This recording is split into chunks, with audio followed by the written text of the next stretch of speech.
Which podcast might this happen to be? Which number? Drum roll, please. Number 10. This is the 10th. Take Me for a Ride. Oh, podcast. number 10, like a dozen. I thought that was 8. Didn't you say 8 was a baker's dozen? A small baker? Didn't you know that history repeats? Number 10. 10 is a special number. 10 is a good thing. 10. Hooray for 10. 10. Hooray for 10. Hooray for Take Me for a Ride. Hooray for our dear listeners, and we appreciate you all so much. Thank you for being a part of 10. And hooray for great ideas in the world. You know, I think that Take Me for a Ride podcast has been, I've loved getting to do this during this era and getting to read all these incredible books. This is a study in contrast for me, you know? Just like the Capitol, the inauguration for me was a study in contrast between, you know, January 6th and January 20th. What a study in contrast.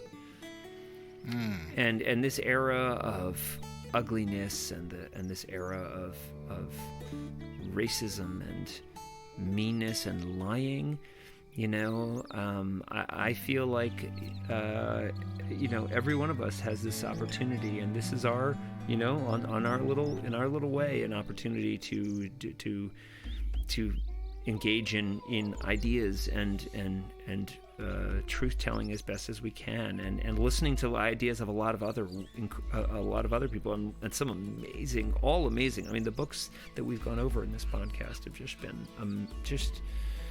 and the one we're going to discuss today is just like, wow, what a number 10.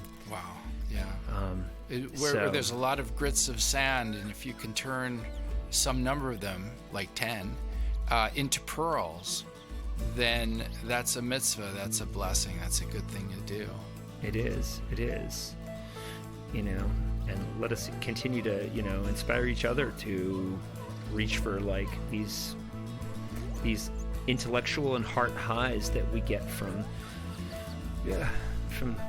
thinking about things and engaging with a lot of ideas and being part of the thinkers. Yeah, you know? Absolutely. I'm definitely feeling very erudite. Because, like, for each book, you told me to read the first 10 pages of each book. Isn't that what you had said? No, just read the cliff notes. That was it. Oh, I thought you said go hiking near a cliff.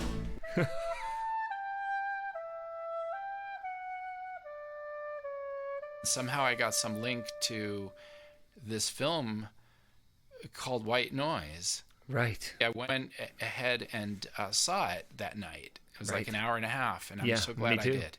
I thought it was incredibly disturbing, but I'm so glad I saw it. I watched it. This is, what is it? It's called White Noise, and it's like, what is it? Inside the alt-right, you know, and they this guy, this incredibly bold documentarian, like basically embedded himself with 3 leaders in the alt-right world and kind of cozied up to them, made them think that he was, you know, trying to understand them, and it basically followed them for a couple of years, these 3 folks.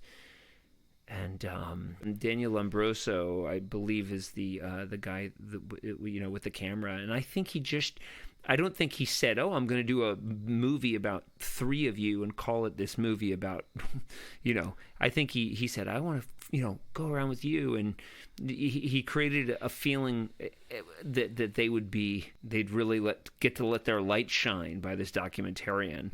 And what I was struck by is how these ideas are a click away on the internet.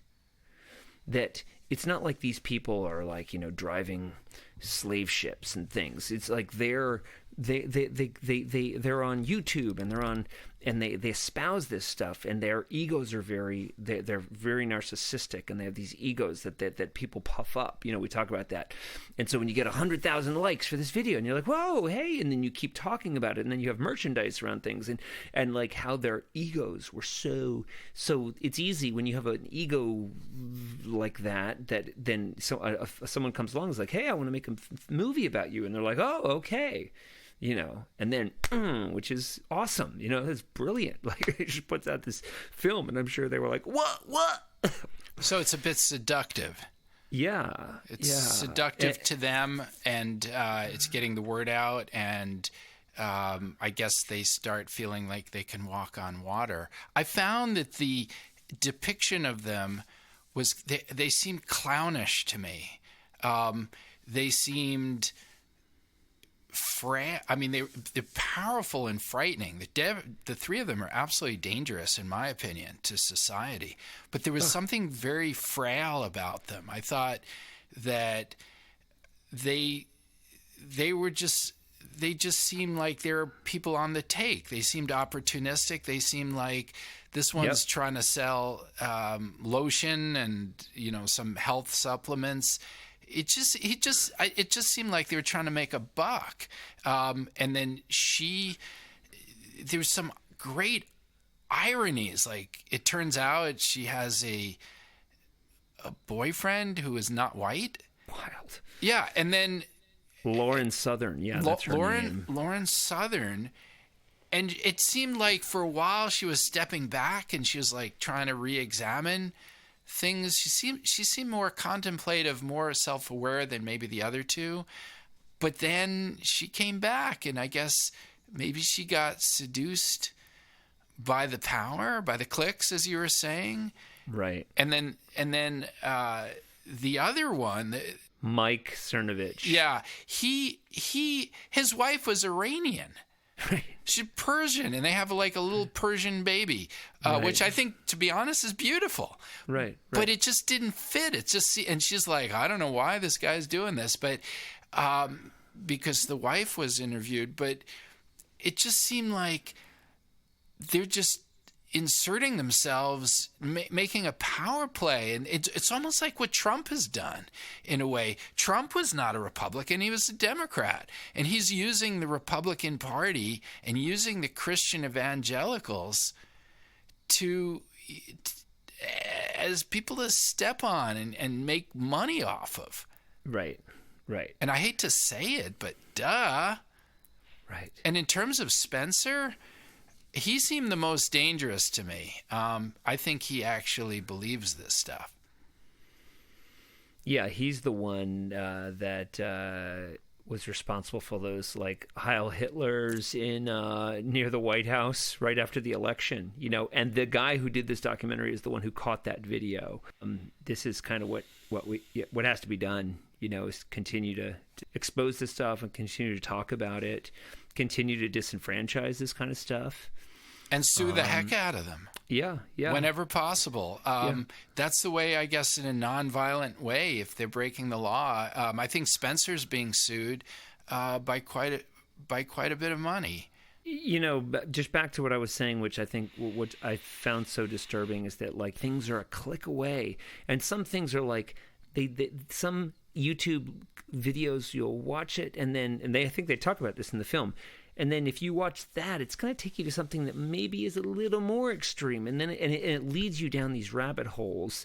And, this Lauren Southern, she's real pretty. She's got her long blonde hair, and she's got a wink and a smile, and she makes it very like interesting to watch her.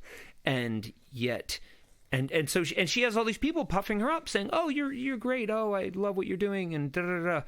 And it wants to rear its ugly head on a free access, public, everything is there internet, where there's free speech and you're allowed to say this stuff, and the clicks and the recommendations for your next click is designed to get more clicks. It has nothing to do with the social agreement, the social fabric, or what's good for your community, or it has nothing to do with destabilizing or not destabilizing a democracy. It all has to do with clicks and increasing intensity. It's the internet and social media seems to be the great radicalizer. Does that make sense, Eric? Yeah, absolutely. Absolutely. In fact, that article that we've both read, that was in the New York Times today, that op-ed, I'll have to link to that for this podcast. That was incredible, man. That was amazing. It was very well and long too. I was glad it was in depth. But just spelling out what's going on the internet and like how these last 20 years have been this like kind of like a slow creep nightmare where like all of a sudden our lives are these commodities, my friendships are these have been commodified and this is by the Harvard professor, is that right? Was that Yeah.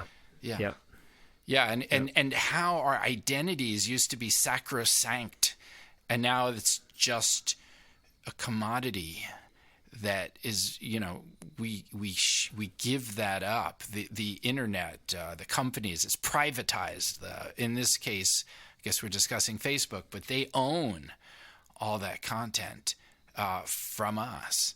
And within that sphere of whatever you want to call it, that this current reality, these people like Lawrence Southern and stuff, it's like it because it's not, people click on things and things are shown to you not based on their goodness or the common good or all these things that have generally been accepted about a community or things those things. That's not why we see her videos coming up. And so that's just like what we really have to be holding up red flags. All of us have to be holding up red flags about this stuff.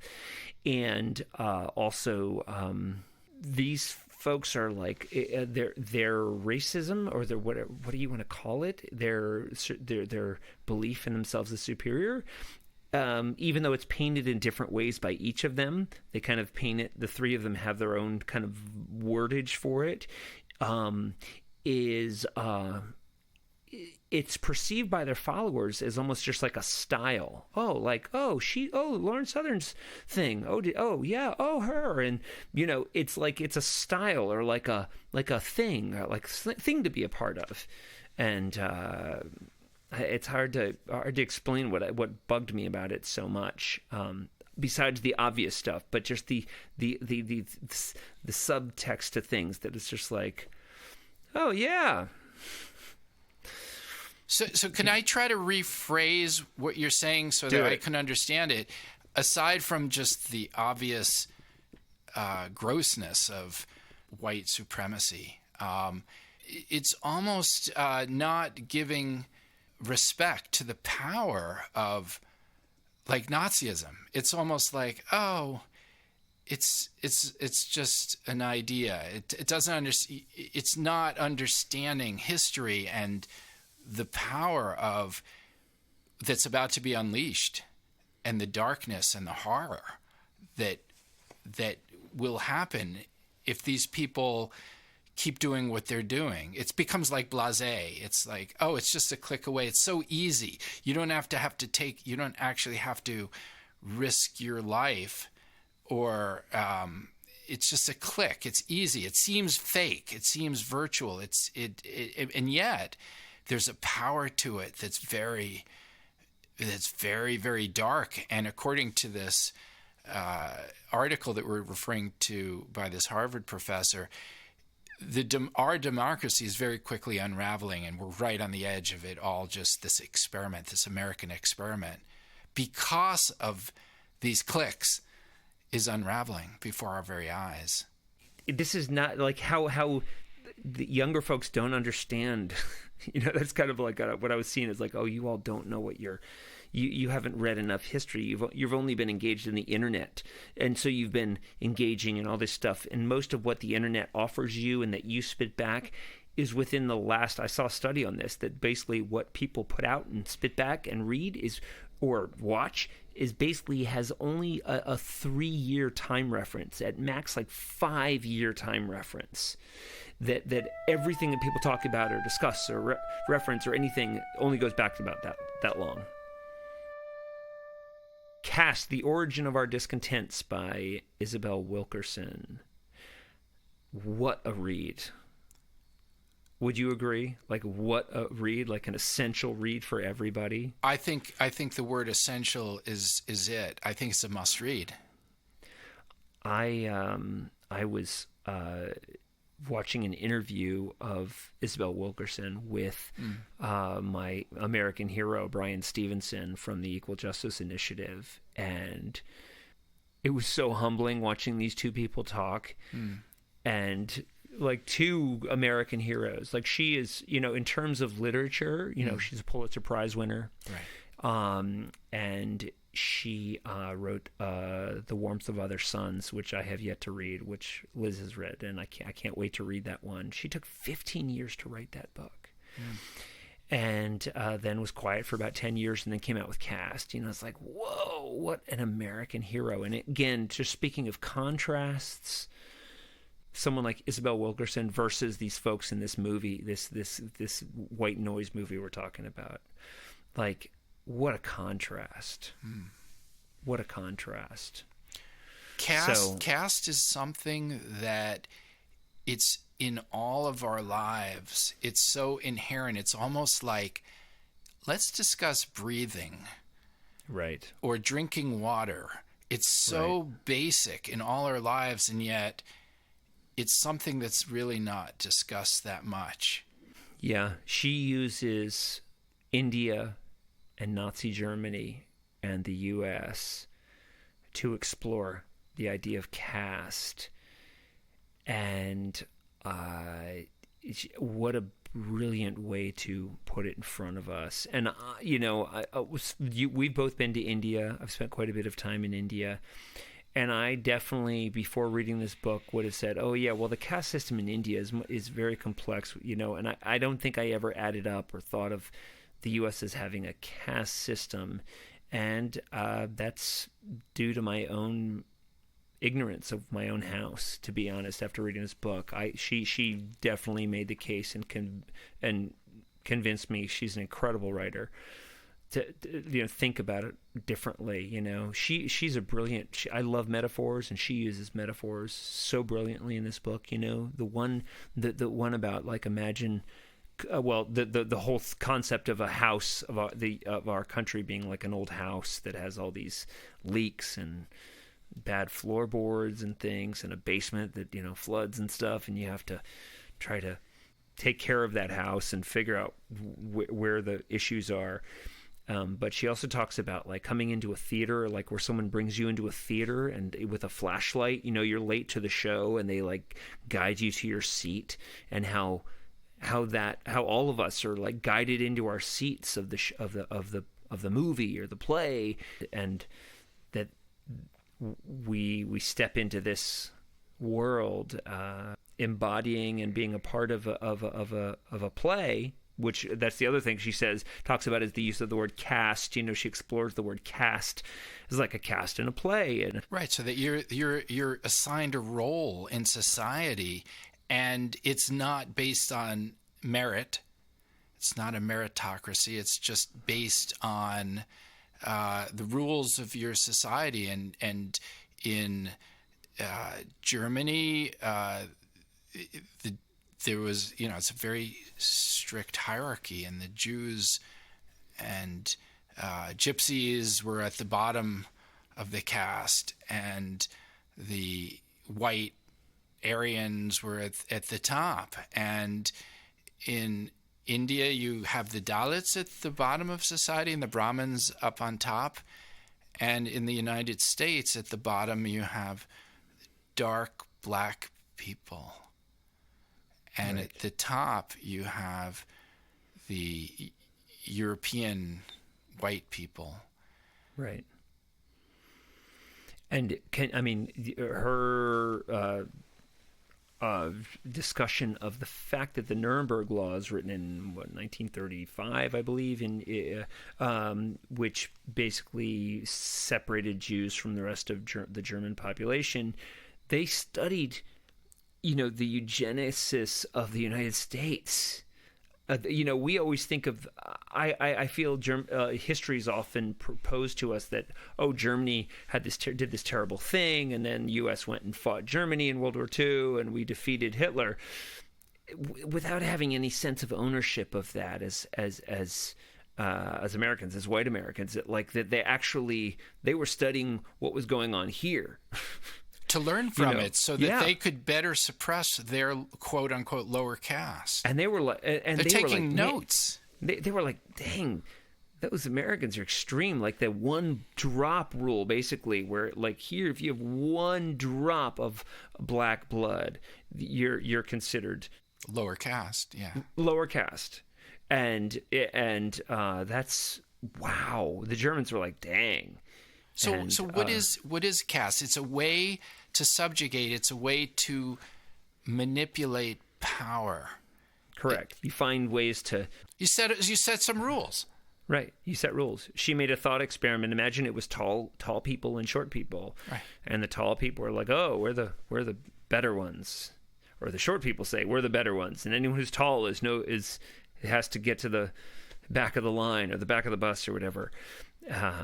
It's rules. Just people finding ways to gain advantage. I found it fascinating that someone like myself I'm this white guy. I would think that I'm not really part of that system because I don't accept it. I don't believe in it. But I am part of it in many, many ways.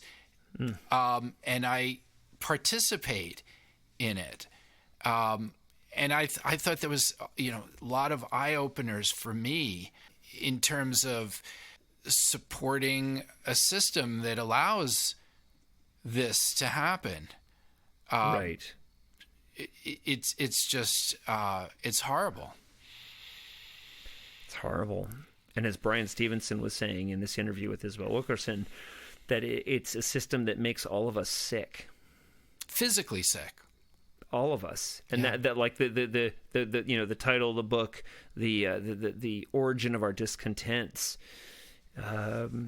Boy, does it, I think it's important as a read because it really does make everyone, wrestle.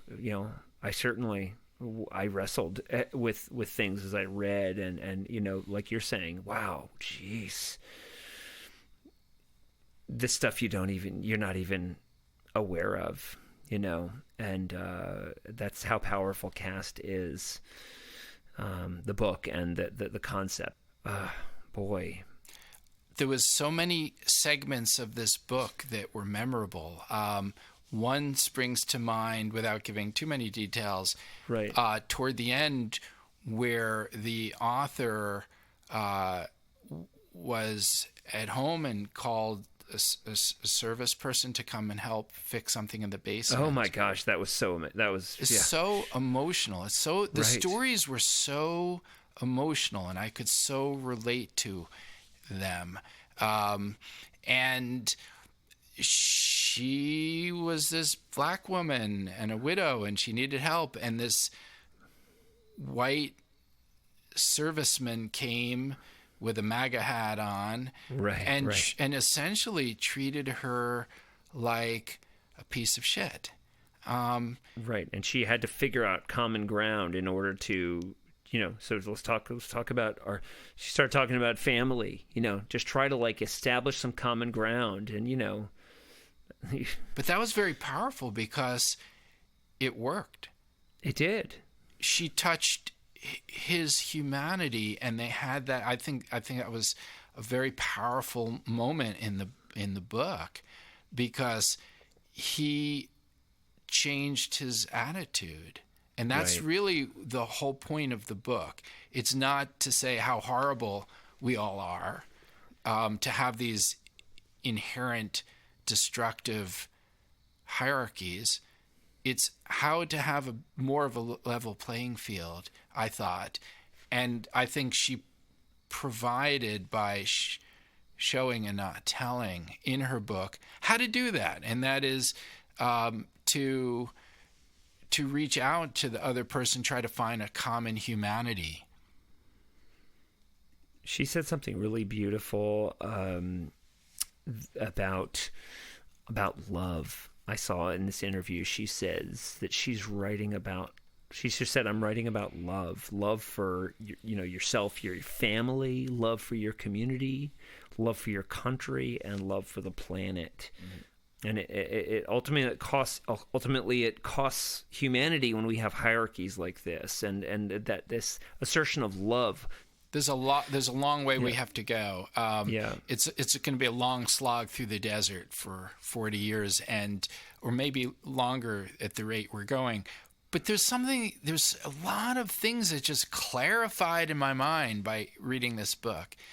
One of which was, if you look at elections and you think, oh my gosh, all those people are voting against their economic self-interest, which is another way of saying all these people, and I'm talking about tens and tens of millions of people, are voting against their self-interest, it would appear. But what they're really doing, or they think they're doing, is they're voting to maintain the caste system so that they are on top. It's an illusion, but it's very powerful, and that's people's belief.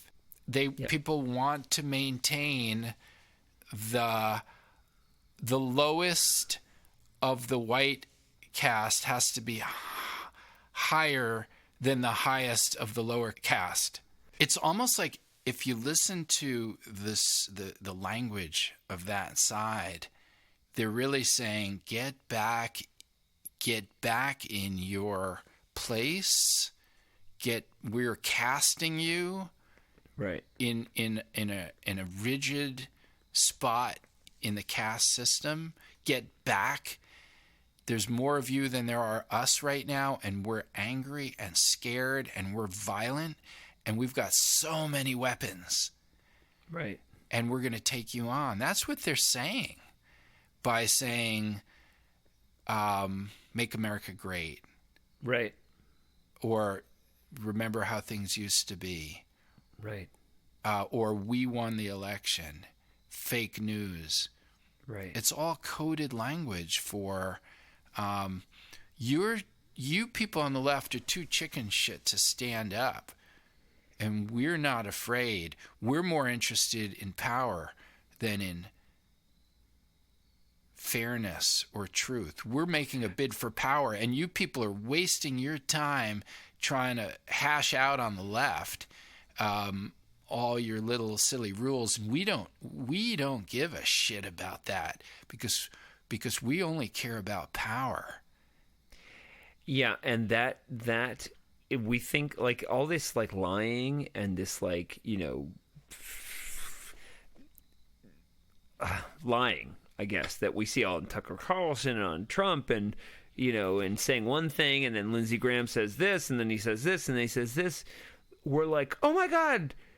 And I think like back to like the book, or like black folks are like, that shit's always been going on. Right. Yeah. That's always been part of the American story. I think white people now are just having to like deal with it more, and so like the it's people got our like, backs up. Yeah, and it's just like, oh, so that's what this feels like. Oh, it doesn't feel so good. No, it doesn't. It doesn't. Brian Stevenson. He's like my American hero. He lives in Montgomery, Alabama. He started this. He has dedicated his life to defending and getting men, especially black men, off of death row for crimes they didn't commit.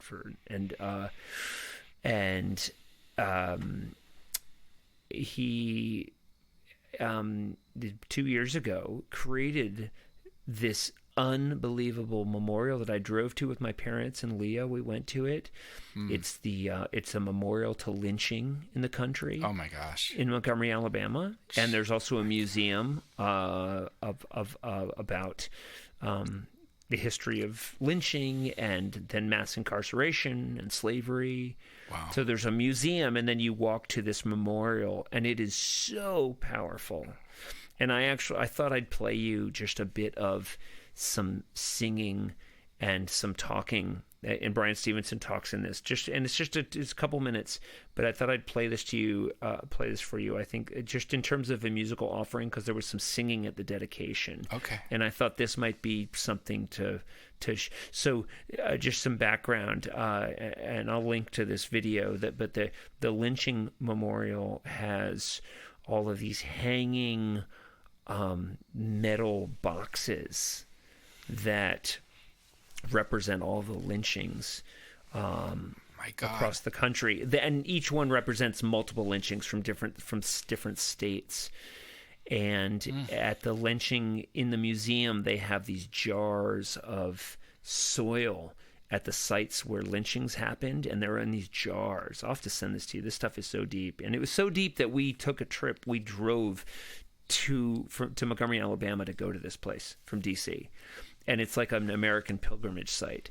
And an aside, this guy's my total hero, and I run, and I always am up early in the morning, and our hotel is right next to the Equal Justice Initiative, which is his place, and I go out on the street that morning for a run at 6 a.m, and into EJI is Brian Stevenson walking in. Wow! At the moment I come out of my hotel and I'm about to go on my run, and we're the only two people on the street.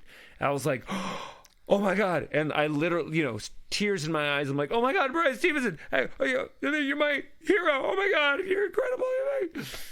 He's so humble. He's such a nice guy, but he's anyway, the work of people like this to unearth and to establish truth. So anyway, this is a bit of singing and some talking from it's the National Memorial to Peace and Justice, and you can see all of those hanging metal boxes. Oh my gosh! Represent lynchings, not just across the South, even in Maryland and other parts of the country. So I'll play this last bit here. We have hung our heads and cried for all those like Lee who died for you and died for me. We believe that in the soil there is the sweat of those who were enslaved. That's Brian Stevenson. In the soil is the blood of those who were lynched. In the soil are the tears of those who were humiliated during segregation. But in the soil we have collected, we can plant something, and it can grow, and it can be beautiful, and it can nurture us, and it can feed us and lead us into a new era. Died for the cause of equality, but we'll never turn back. I'm standing here with Brian today to say that that's our challenge. And every time you look at one of these people, they're not just crying out to be remembered for the lynching that took place. They're crying out to say to you, you can do better. We can do better. We can create the beloved community. We can create a place where all of us can thrive. We can create that world if we stand together, and work together, and believe together, and hope together, and dream together for that very day where all justice rolls down like a mighty rivers and righteousness like a mighty stream. No, we'll never turn back.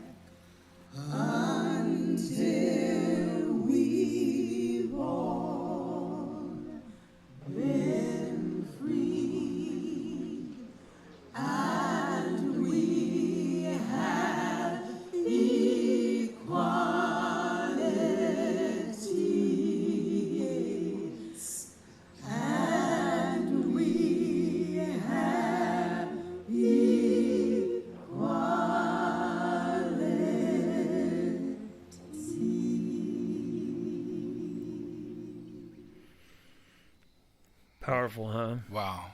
Yeah, it's a national pilgrimage site, And as I was watching that, the last thing I want to say about the book. Well, there's many other things, but for now, is that she talks about Germany and how Germany has dealt with reckoning, and Germany basically, there's no statues to like Himmler up in Germany, right? And Germans basically largely have a shared reality that what happened in that era was terrible, and we have to acknowledge it. Like this, the Holocaust Memorial in Berlin is this huge thing, and people visited in Berlin, and that we have never had that kind of reckoning in this country, and that's the big challenge, is that we don't have that shared agreement about the history being an utterly terrorizing and traumatic experience for a large portion of the population. TM4R asks their teens, is the internet a good thing? All right, so what I will compare the internet to, or to, like, the negative connotations of it versus the positives of the internet would be, I like to compare it to like the Bible. We can all draw many negatives from the Bible, from people using it as like a source to denounce gay people, to put down races, to put down sexualities, but in its purest form, the Bible was meant to keep people alive and to teach people goodness. And that's what I think you can draw all these negative things from the internet. There's tons of negative stuff the internet has created back just to January 6th. I mean, that was absolutely the fault of the internet and social media. But I think there's always going to be negatives to something, but I think social media and the internet, social media not so, but the internet definitely has made us as a society a lot smarter and a lot more aware of our being, and yeah. Yeah, and I feel like it's kind of a reflection of us kind of as people, because we're people and we're the ones putting stuff out on the internet. So, I mean, yeah, there's not great stuff on the internet sometimes, but that's because there's people who are putting these things out that aren't great. And I mean, we kind of have to understand that there are people who disagree or don't respect people, and it's not good. But yeah, I know there are people like that. I mean, there's always going to be radicals. No matter where you are or who you're with, if you get a large group of people together, there's always going to be radicals that believe stuff that's way beyond what you would consider, I guess, moral decency, or I mean, I don't know what you would, but like, no matter where you are, there's going to be people that are a little bit beyond what would be considered the right thing to do. But I think that doesn't outweigh the fact that, like, if I wanted to, and I did this summer, like if I wanted to go learn to do something, this summer I really wanted to learn some coding for, phones, and I went and took a coding course, and I was able to do that on my own time in my own room and learn like how to do a thing that wouldn't be easy to learn 20 years ago, and I think that absolutely trumps the negatives of. I mean, I think that there's so much information, like, just all right there, and with the algorithm, like, I mostly personally don't get things that are harmful because I don't go down that path, I guess. But if you start to like search certain things, it'll like lead you down certain paths that can be harmful. Right. I don't know if I'm explaining this right. Oh yeah, totally. We were just talking about so that. So I talk about my exactly fear. right. I talk about my fear for Julian, and just because I was a 12 and 13-year-old boy who liked video games, and that is very clearly a target audience for like algorithms to put like Ben Shapiro on their timeline, who talks to their 13-year-old boy feeling their superiority as a man instead of a woman or whatever. Ben Shapiro speaks to that, and they go down this rabbit hole, and they see Ben Shapiro, who starts out, he's like just like this very intelligent Jewish guy, who says offensive things, but he's still like, he has a brain. But then that leads them down a pathway, and suddenly they're watching Alex Jones and getting brainwashed by that ideology. I'll go into a video game with a friend, and like the people in the video game are just like racist, homophobic, xenophobic, misogynistic. And not because they actually believe those things, but it's just because that's what they're taking in at all points, and they're not exposed to the real world. All they see is what's on their screen. As you say, they're not taught any empathy. They're only taught what they see on the screen. So they just voice all these like just awful things. And make it seem like it's okay because, hey, it's happening while we're playing this game that you like. Yeah. Yeah, and I feel like I don't really watch like that many YouTube videos, but like the internet kind of has all these, I don't know, it's kind of connected in that like if you search up something, it might like come up with ads for like a different thing. So even if you're watching like YouTube videos on something and then later you do something else, it could come up with things that were related to the first thing that weren't. I mean, and they have they who is they, but I mean, there's algorithms that just know there was a fascinating article about like any one of us, you can look up everything that Google knows about you, and I was very curious. I went to it. Google thinks I'm 25 to 35 years old, probably because I read articles online, not like. But other than that, other than my age, Google had like everything right about me. What is that site? It's called adsettings.google.com. Adsettings.google.com. And so, first thing right here, 45 to 54 years old. Yes, you're 45 to 54 years old. Male, yes. Wall Street, these are all sites that you like. So, Wall Street Journal, MacPaw, like all these Apple iOS, they know you have an iPhone. They know you like animated films, like Simpsons. Oh my gosh. It's blues. Down to everything. Oh my gosh. Family. They know everything about you, and it's like just that my gosh. Freaky. Adsettings.google.com. Wow. I'm scared to look on that. Yeah. I'm gonna have to. Whoa, my gosh. Audio equipment. Yeah. Board games. Yep. Oh my gosh. That's too disturbing. But can anybody see anyone else's settings, Leo? No, you have to be in your. It's a Google. It's Google basically. I think it was because of a lawsuit they had to do that, so that they basically had to say all the information they collect about you. So when they talk about conservatives, right? Think more about preservatives and all the sticky ends that they come to. So I think what you're saying is that you can make the case that I'm not really saying anything, or you could also say that you can either choose between democracy and conservative, but you can't have both.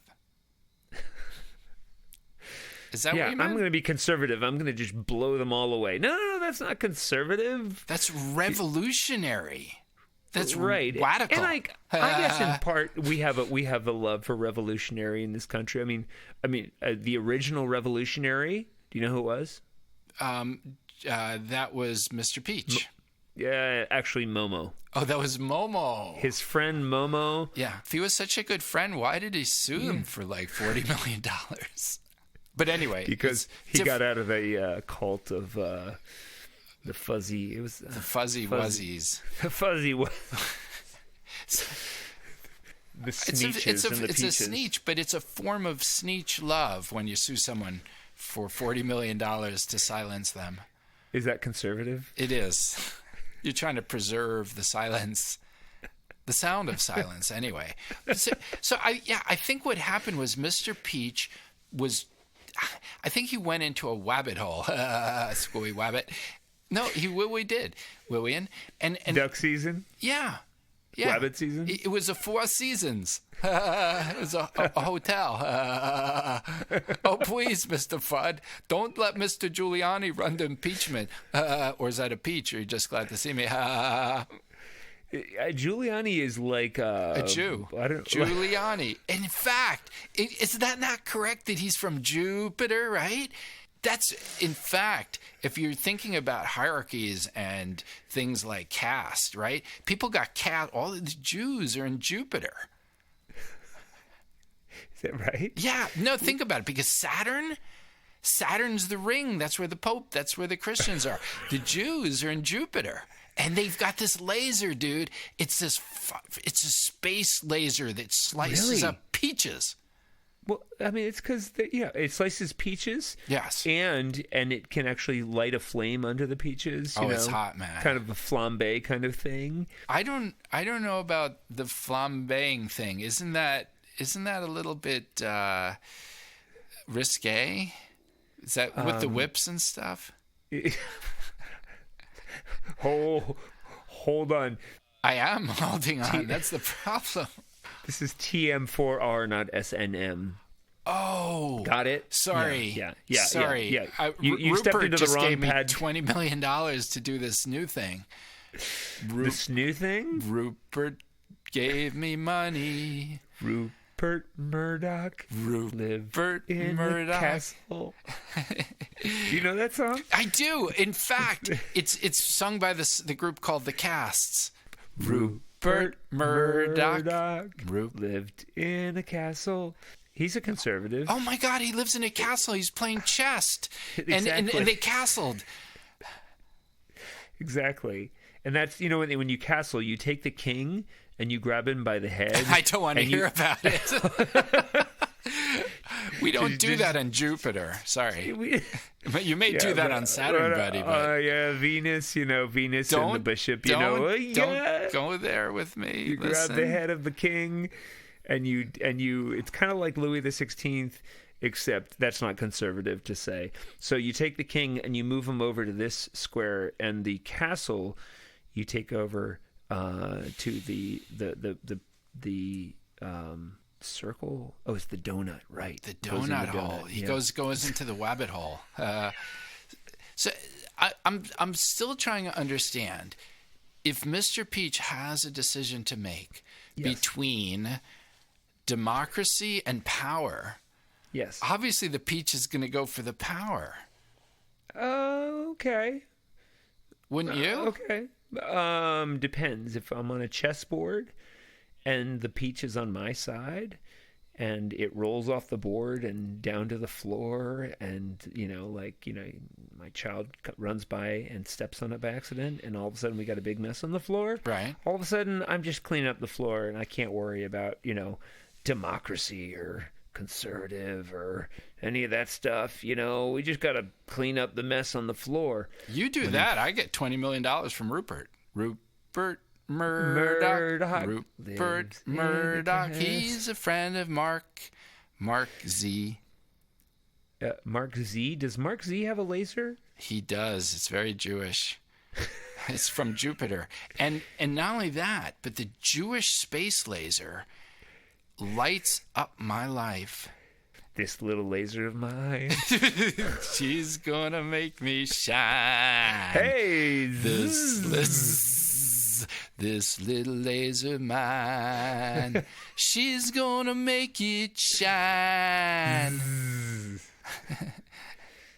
It's good to have a laser, It's good to have a Jewish laser.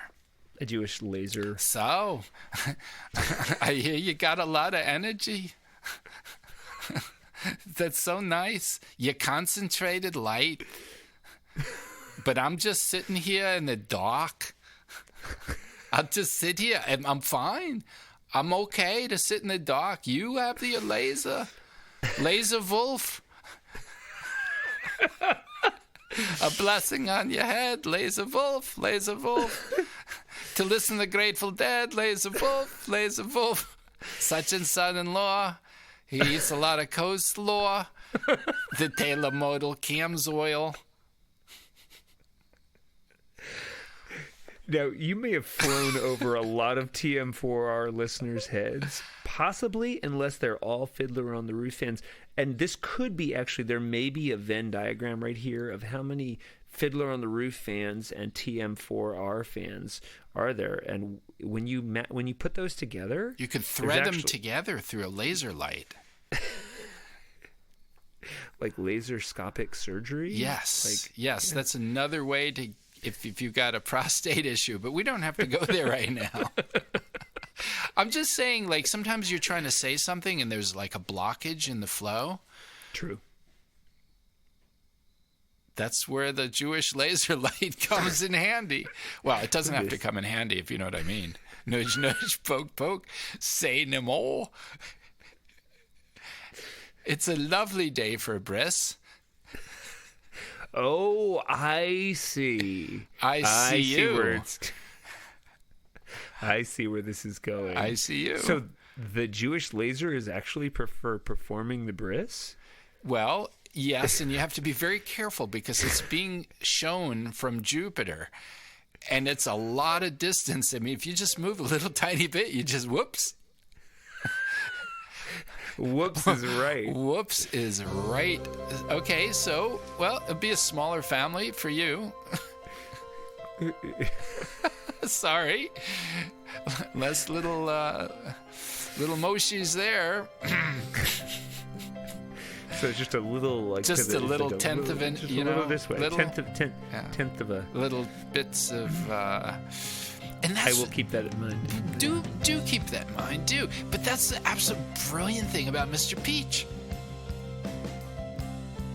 The laser? No, I'm not sure what. But I know there's something brilliant about Mr. Peach. It's associated with what we were talking about. I just don't know what it is. The circumcision of Mr. Peach. No, right? The circumstance. If you can't tell the difference between a circumstance, circumspect, or a cucum, which is actually the powder in turmeric, then I'm not going to send you to get my health aids anymore. That's not very conservative of you. Nor is it very considerate of you. I'm trying to be both considerate and conservative because in the end, you know, when it comes to like breakfast time and a bagel, a good bagel with some whitefish on it, I at least want a little bit of, just a little bit of that peach preserves. And just in the end, the peach you get, it's equal to the Jewish laser light.